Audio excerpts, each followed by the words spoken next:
Hi, friends, and welcome to episode 1 of our root cause series. You're not ill, your well is empty. How dehydration causes disease and symptoms are just their signals. So if you think of hydration as just an afterthought, keep watching. What if you aren't really sick? What if what you consider to be symptoms are actually your body's disguised signals of thirst? A thirst that's so deeply intracellular that it's become so woven into the fabric of your body, it's become invisible to you. This is called UCD, or unintentional chronic dehydration. It's a dehydration that doesn't even show up as thirst anymore, but as ache in your joints, or fog in your mind, or heaviness in your chest, or that relentless afternoon fatigue, or a gnawing pain in your gut. What if, as Dr. Freud and Batman-Gelage and others have proven, the body is really just a sophisticated system of thirst signals? Because what if in a body that is 70% water by volume and 99.9% water molecularly, the simplest, most effective act of healing this body of water is just to care for the water in your body? What if every so-called disease is just a synonym for a type of dehydration and its downstream effects? When you're well hydrated, your body water has the protein hydrogen that it needs. It can fuel your mitochondria, create cellular voltage,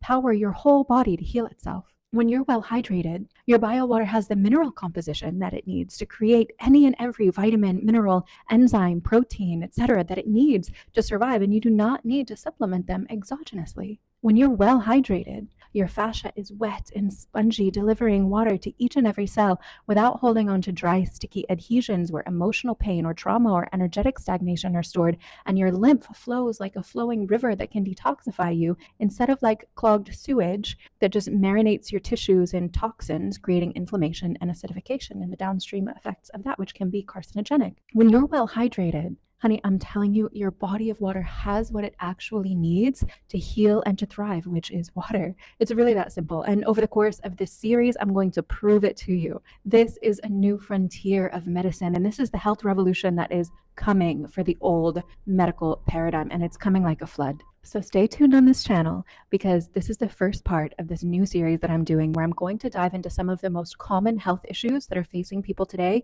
and shed a whole new light on them from a water perspective.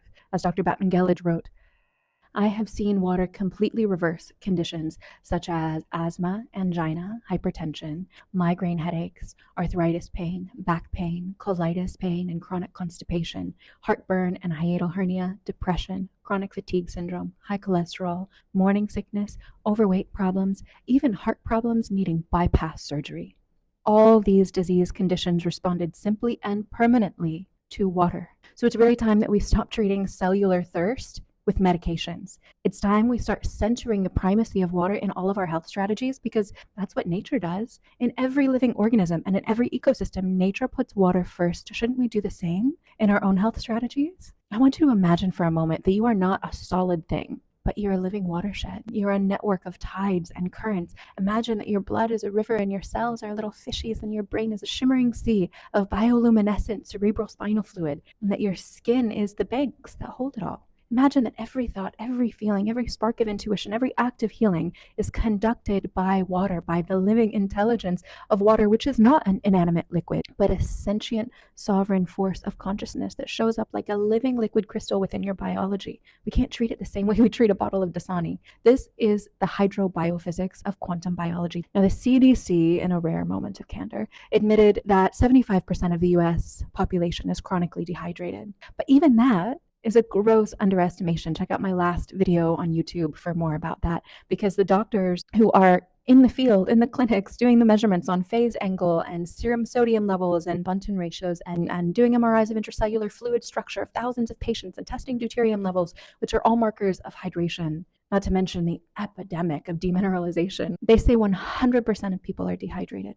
And the NIH, in a 2023 study, found that even a small increase in serum sodium, which again is another marker of low hydration, was associated with a 21% increased risk of premature death and up to a 64% increased risk of developing chronic disease. Now let that sink in. Those people were still within what is considered to be a normal level of dehydration, just on the slightly drier side of normal. We are out here suffering and dying because we don't understand what we are as bodies of water and how to hydrate. This is basic life-saving information, my friends, so you better stay tuned on this series because I'm going to break it all down for you. So again, even according to the CDC, dehydration increases your risk of premature death by 21% and your risk of developing chronic illness by 64%. You think this is worth learning about? Because I'm here to show you that even that number is actually, in practice, much higher than 21 and 64%. If there were any supplement with numbers like that, we would all be storming the gates of Vitamin Cottage tomorrow to buy a bottle.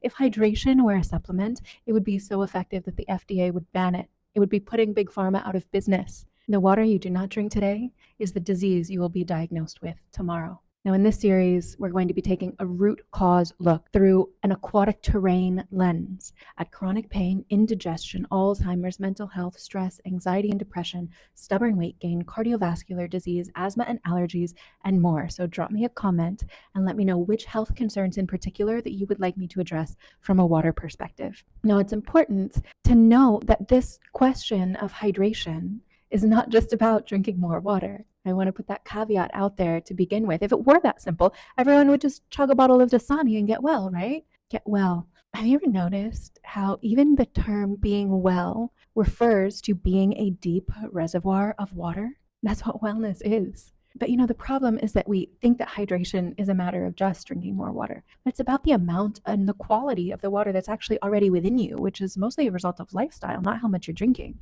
It is a spiritual, ecological, and practical revolution in our way of being on a daily basis as bodies of water. It is the reclamation of sovereignty over your own aquatic biology, and it is the return to right relationship with the sentient living waters within us and within the earth around us. There's an MD, Dr. Kirsten Deutschlander.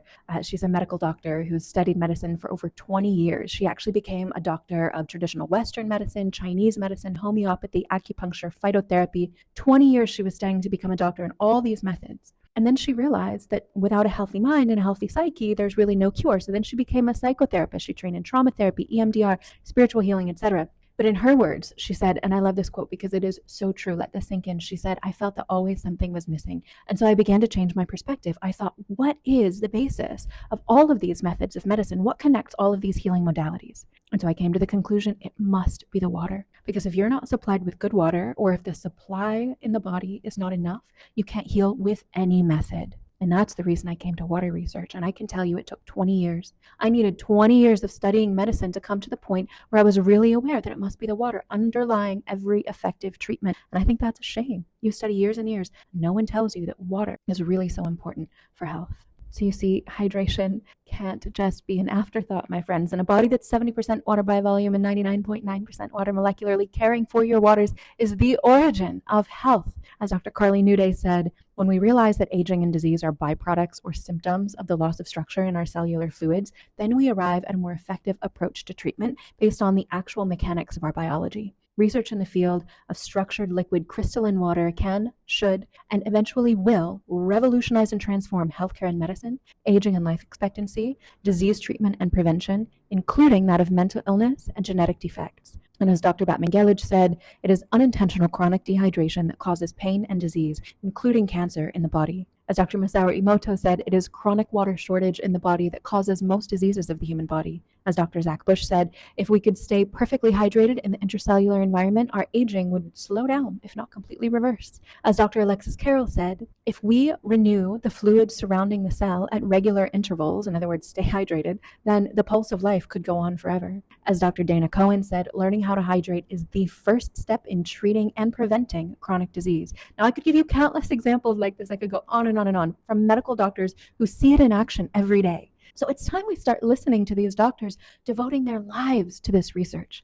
It's time for the truth to come out. And the truth is, my friends, that water is life. And so hydration is health. To be well, fill your well with good water. And I'm here to show you how. If you want to know how to revive your drinking water, comment NW course. If you want to learn how to fully hydrate your body water, comment IO course. Then drop a comment and let me know which health and hydration pathway you would like for me to explore in the next video. And until that episode, be well and be water, my friend.